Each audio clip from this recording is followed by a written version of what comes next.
Welcome back to another quick guide today. We will walk you through how to turn off Android lock feature.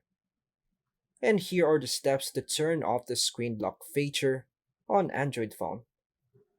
First is to unlock your phone by entering your current screen lock PIN, pattern, or password.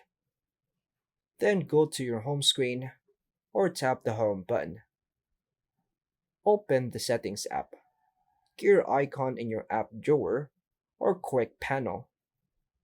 Scroll down and tap Security. Name may vary depending on your device brand. Tap Screen Lock or Lock Screen Passwords. You may be asked to confirm your current PIN, pattern, or password. Enter your current lock credentials. Required to access lock settings. Choose None or Swipe. This disables the lock screen security. Confirm your choice. A warning may appear explaining your phone will be less secure.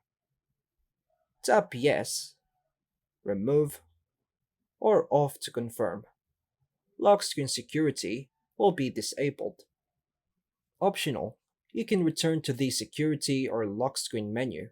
Just double check if it's set to None or Swipe. Also check Smart Lock settings. It disable any trusted places, devices that may interfere. And that's all for now, folks. Thanks for watching.